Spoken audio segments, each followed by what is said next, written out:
Hey everyone, it's Nightlight9, and in this video I'm going to walk you through Mako Reactor 1 for the limited time Crisis dungeons. And for starters, I'm a little bit weaker than my main team, and that's intentional. I'm trying to kind of be as weak as I could be in order to beat this, to really showcase the strategy, I guess. We'll go and jump right in. We've got Aerith here. She is going to be our main healer. It's the typical healer setup with Fairy Tail. Every sigil that needs to be broken is X. That's the only one that you need to be concerned with for this dungeon. So everybody will have an X sigil break. Every boss in here is weak to lightning, so everybody will have Thundara. And then here, I just stuck this on her to kind of just try to lower my ultimate combat power. Here, the most important item, really, I think, on Aerith is Tifa's Crystal Gloves, because it gives the largest HP buff of any weapon that I have. Here we have this Parasol. That's for HP, magic defense as well, tank ability. Same with this weapon, physical defense up. And so there we go. We can see that, you know, she's got a pretty good amount of defense, especially magic defense. And really, I would shoot for 5,000 HP. The HP is going to be a really big deal, which I will talk about throughout this fight, or throughout this dungeon, rather. For Sephiroth, I'm using his Edged Wings, and that's mostly just because it's his best weapon that I have for him. Also, Nameless, that's for the HP. And here I've got Arrow, Thundara, or Aurora, Thundara, and Sigil Break. The number one reason that I'm using Sephiroth is because of this X Sigil Break. I really want to break sigils as fast as possible. He has the lowest, or at least lower than I would like, defense scores, so I've really stacked HP on him and getting him up to 6,000. And one of the biggest ways is through free weapons. Here, 21, and then also magic defense. These to a lesser extent, but 14 on Slick Beetle, 14 on Serpent Eater. That's how I got his HP up there. I'm not using any summons because I figure most people who would, benefit from this guide won't have Ramuh, and if they do, they're not going to have him probably leveled up, to like a 4 or 5. Okay, and then last we have Tifa, and Tifa, again, HP pretty great at 5,900. As far as her weapons and stuff, I just use this because it is the next best weapon I have to the Crystal Gloves, which I always use on Aerith because she's always in need of more HP. Her number one MVP weapon for all difficult content is Tiger Fangs. This upper shot ability, it is, aside from Curaga, like maybe the best ability in the game at this point. Why? Because it decreases magic attack, and that is going to really, and it's a mid potency, which is really great. So we're going to use that consistently to just help survive. Other than that, she's got the Sigil Break, she's got Lightning, and then this materia here is just for stats, HP. It's one of my highest HP materias, maybe my highest one. I always use Somersault. I like the debuff on it. There's a lot of kind of, I don't know about DPS checks, maybe there's 1 or 2, but generally speaking, you need to be able to kill these guys at a relatively quick rate. I think Mako Reactor 1 is harder than the Sea Cave, and you'll find out why as we go through. For sub-equipment, this is for HP. This one also is for HP, and if you didn't guess it, here it is, HP again. That is how I get these HPs as high as they are. One last thing to note, for anybody who is lower combat power and struggling, I just want to throw it out there that my strongest weapons are all free weapons. This is free, these are both free, and this is free. And I run those every time I do anything. Even on my strongest team, I'm running those. So don't sleep on the free weapons, because they're the easiest ones to max out. And when you get them maxed out, they're going to be much stronger than a featured weapon that you only were able to overboost 1 or 2 times. All right, I'm going to start with the bottom enemy here first. This symbol boss I like to take out first because there's 2 of them. and I don't like to try to focus on multiple bosses at once. I just kind of find it easier to deal with one.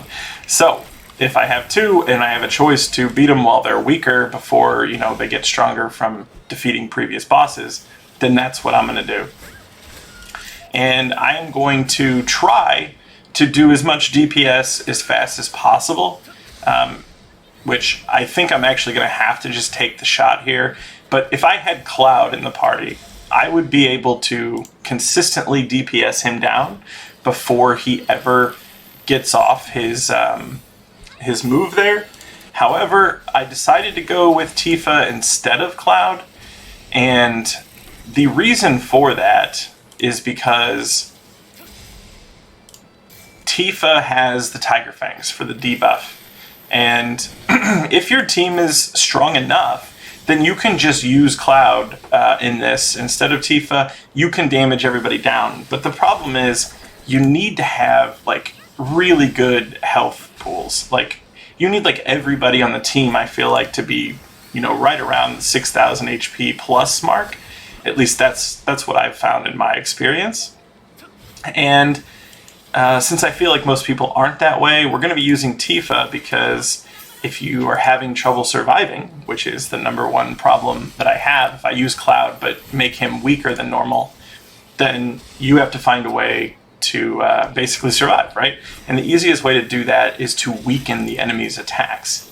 And so that is why I think Tifa is an all-star. If you got really lucky with pulls, or if you spend some money, you know, to get stuff, or if you just play a lot, which is honestly the easiest way to get strong in this game. But if you do, and you get strong enough, yeah, okay, you can kill people without needing to debuff, because a lot of times you'll beat the bosses before they really get revved up to do the biggest hits they do. But if not, if you're in that, you know, lower or medium power mode, then you know, you're going to need a debuff. And that debuff, because it's mid potency, and because most AoE attacks, almost every one of them is, you know, magic based, or at least it feels that way, that ability right there is going to be the difference maker between you clearing content and getting wiped. Also, you'll notice I took the magic attack upgrade, the one that did not hamper any of my other abilities. And the reason for that is I didn't really talk about this, but I purposely made everybody magic attack focused. One, I really like the cast animation on magic, and here, because I'm needing so much lightning, it just was easier to do it that way, and because I'm not using Cloud. If I was using Cloud, then I would go more physical damage based, because he would be the main DPSer, and his DPS output would be such that it's worth going for the physical build and going for the physical ups, because he would outdamage everybody else with his Mirasame anyway. If you don't have Mirasame, or the battle garb, then he falls off, you know, quite a bit as far as using him to be your main damage dealer here. And I'll also use Somersault pretty liberally, again, just because since I don't have that extra lightning potency from Cloud, I'm going to want to get all the help I can with DPSing these enemies down. I could have replaced Sephiroth with Cloud, however, his Edged Wings, the third materia slot, gives that extra count to sigil breaks on the X, and I find that to be more important than being able to DPS a lot of times, because the sigil breaks, if you miss one, it's a big deal. And also, when you break the sigils, that's when you get your biggest DPS window.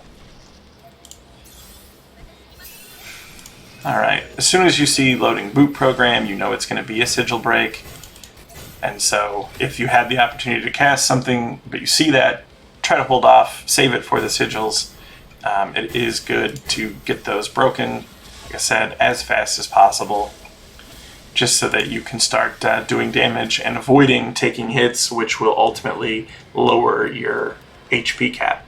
Which, by the way, the hardest thing about this particular Crisis dungeon is that all of the enemies significantly lower your HP cap.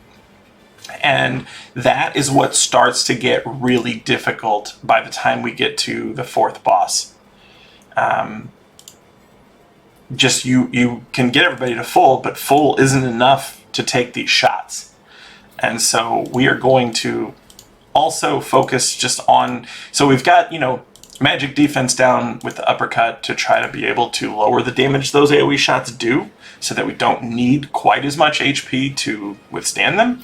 But we also do want to have in mind that we're trying to kill things as fast as possible, just because the less hits we take, the less we'll have to worry about that.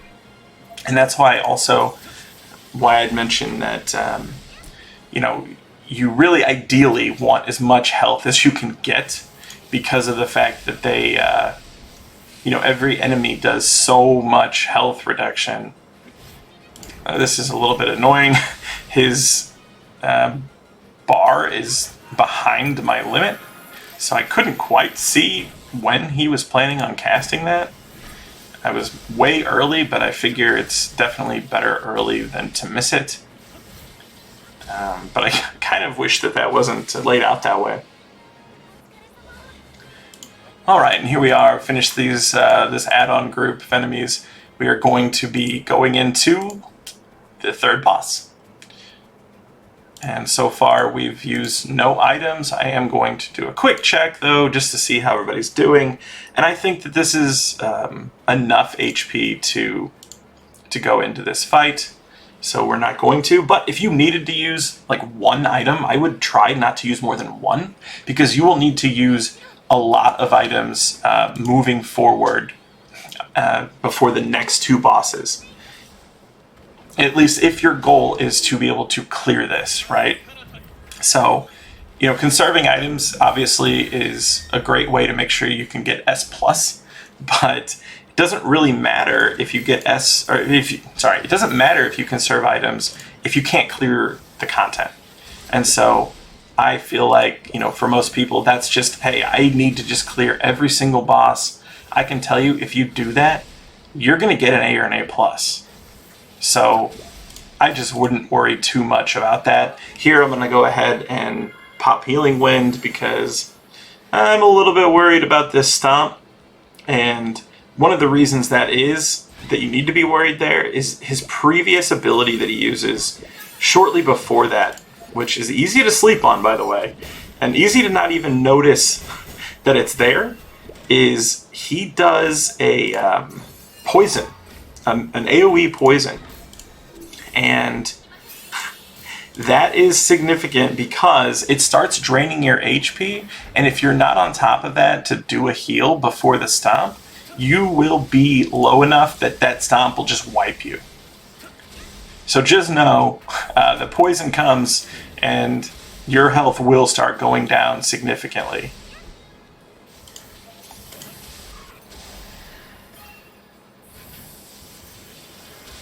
Alright, and we got him taken out before he did any further damage to us, which is always good. Now, this next enemy, he is going to do a big hit. So, we are going to try to get those HP caps removed as much as possible without using a tent, hopefully. Okay, here I'm going to take... I feel like magic attack A and B, I know they're not the same. And I think one replaces the other. I always get confused. I'm going to go ahead and take the physical attack here, because I believe it was kind of a confusing statement that they wrote, but I believe those do not stack anymore. That was how they chose to resolve some issue they were having. Okay, so here we have 4 supplements. Aerith's getting 1 for sure, Sephiroth's getting 1, and I think Tifa probably couldn't hurt to do 2, because I'm not wasting anything. She's still at minus 2%. We're good to go there. I'm not going to worry about healing them at the moment, because I think Aerith will be able to do that before the first big hit. But it's funny, a lot of bosses do one, small to medium AoE, followed by a a larger one later, right, or a higher damage one. This boss, not like that. He actually just straight up, oh man, got that just in time. This big bomber hurts. I mean, you will more than flinch when you see this. Your team just suddenly drops down to below half or around half HP. That is, you know, a significant amount of damage. The nice thing about that, though, is once you get through that, his next move is the EM field. It only does, you know, 700 to 800 damage AoE. So that's at least pretty good.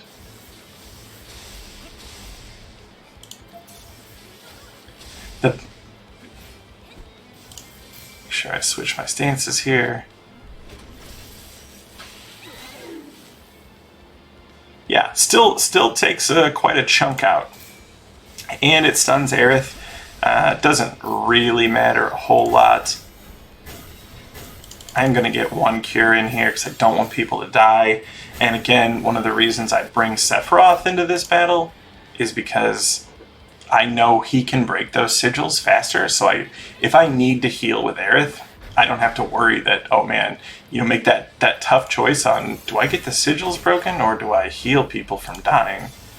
That is never a situation that you like to find yourself in. Sephiroth, for this Crisis dungeon, makes that decision a lot easier.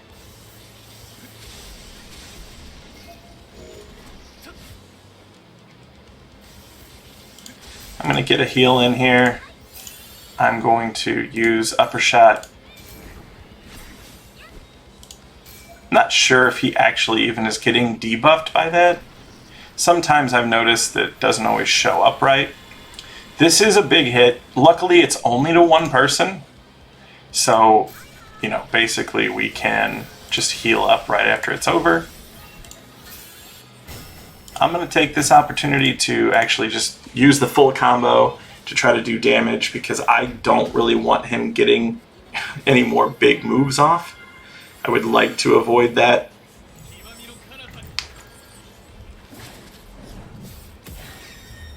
So we'll weaken him. We'll do the Sephiroth move there. And then we can, and because I also did the heal, I can just freely go about breaking the sigils and getting ready to just do as much DPS as I possibly can. If you have Lightning Breach, by the way, materia, that is another helpful thing that you can do because a lot of the bosses, you're going to get the most damage done during these little windows after you break their sigils. So that's, you know, always a good time to let the bar kind of fill, hit the Lightning Breach, and then everybody starts doing more damage. I didn't use it because since it is kind of one that takes, you know, some of the exchange coins, I don't know how many people have access to that. All right, and now I can't remember. I've kind of lost track if we're on Magic Attack A or B, which one we took first. But it doesn't really matter because Lightning Potency is going to trump all of this. Hitting with a weakness is just the best way to go about it. Okay, now we're going to use our tent. We are going to get people as much HP as we possibly can. The reason is because right around this corner there is another enemy that's going to randomly attack you, quote unquote randomly, right? It doesn't happen until you get to a certain area, but it does happen. And let me tell you, these guys are no joke.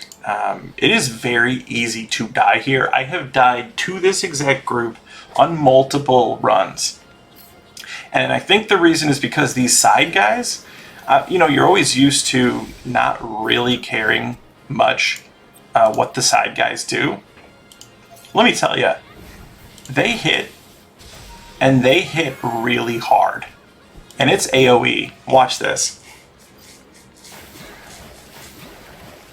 I mean, and that was with one of them severely weakened on their magic attack. And so let me tell you, if you don't have either a really strong team or you don't have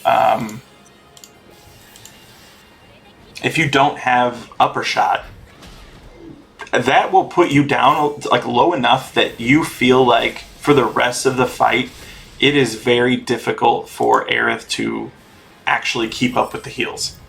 So if you notice there, I was able to upper shot one of them. Very unlikely you're going to be able to get both, but it is important to debuff them. I can tell you, if your guys don't have over 5,000 max HP, they won't even survive it. Even if you switch stance and do everything else perfectly without debuffing them, they will just completely annihilate you. And it's really, I don't know, it's different because this is just a random fight. This is not a symbol boss, but those guys hit like it was a symbol boss. So it's really easy to get caught off guard and die there.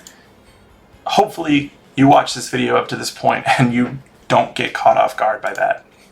Okay, here we have saved probably just enough of these supplements. We are going to slam all of them because we need HP. It is extremely important. I'm even going to give Aerith a heal right off the bat, and I'm going to do it for Tifa too. I always say, you know, if you're trying to clear this content, then don't worry about saving your items. It is more important to clear the content than to look at a score that you haven't gotten yet. I'm going to do the Thunder Cocktail on Sephiroth, and I could do one on Tifa too, but I'm probably going to just let it go there. I'm going to let it go there, and we're going to get into this. But this guy does damage, so with a team that's under 135, 140,000 power, you will not get through this without using the healing items. I don't think it can be done. I'm going to make sure we get this first heal in. Try to get one more upper shot in with Tifa, just because I like not having to worry about it possibly wearing off, in case she did actually cast it already. I'm going to Saving Grace too. Just really buff everything and debuff him to try to take the least amount of damage from this tail laser, because this thing will usually one-shot people. And as you see there, Tifa took a considerable amount of damage. I've had lots of runs trying to work on a lower power team for the purpose of this video, where I got just one shot by that tail laser.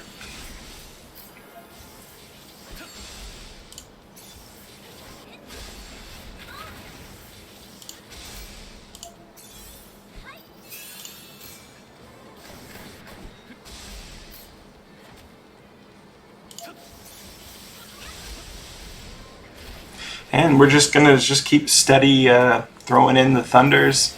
Obviously, never sleep on the sigils. Always try to get those as much as possible.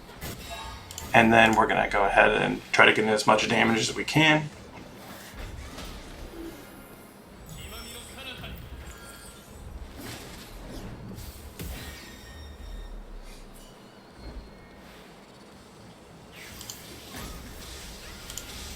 While I have the ATB bar, I might as well make sure that I get everybody topped up. You do not want to die, especially after you've made it all this way. But it is getting to a point where I'm worried about him getting stronger and stronger, even with the debuffs. So we are going to really kind of try to make sure. This is a lot of sigils, by the way. So his second sigil break, just to know, it takes quite a few to break it. If we didn't have Sephiroth, I feel pretty confident that bar would get to the end without us breaking it, and we would be in a pretty bad situation.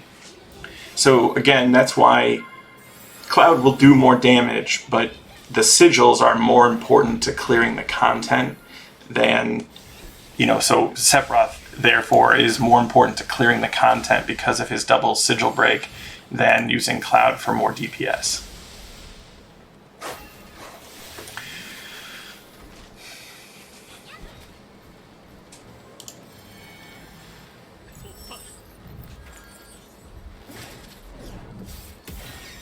And there we go. And that is it. So one other thing that I want to address, based on a comment that I got on my other video, is, you know, I know that some people don't have all the items that I have, or all the weapons, and, you know, I understand that, and I really feel bad for those people, because it's really hard to, you know, walk through these fights and kind of know what everybody has, or also even some things just don't have great alternatives. Obviously, D-Faith is a lesser potent version of Tifa's upper shot. Oh, by the way, let's see what score we get real quick, then I will go back to that. But I did use a ton of items, so let's just see what we got. A+. Bam. So, I mean, I don't even know, like, I used at least 5 supplements, maybe more. I used a tent, I used the lightning potency or whatever I got. So I think I used like 7 items and still ended up with an A+. So there you go. But back to what I was saying about the items. You know, one of the problems is this, like, I can do this, in fact, my best score in this content, the S+ that I got here. And also, I got an A+ when I did the video on Patapili Sea Cave. Both of these scores, my best scores, I did not get with Tifa. But I got them with a party that had really close to 150,000 combat power.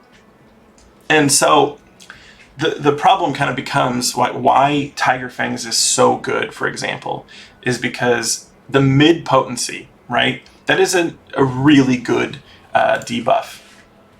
And the fact that it lasts for, you know, 20 plus seconds, let me just go in here and take a look at it really quick so I can make sure that I'm on the same page as everybody else will be. Okay, so here we have Tiger Fangs, right? Yeah, 20 seconds at mid potency. That's a good amount of magic attack down. And 20 seconds is a long enough time that you don't have to finagle the ATB bar when you're on semi and think, oh man, you know, we've got to time this kind of just right, because I need to have the 4 bars to cast it, but I also need to cast it short enough period from when he's going to do his big hit for it to actually matter, right?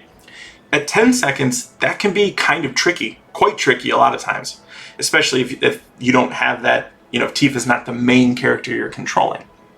But at 20 seconds, you're good to go. So if you're super strong, you can get away without having to debuff the enemies, right? If you have enough HP and enough defense or enough DPS that they're not getting to you nearly as much by the end of a fight.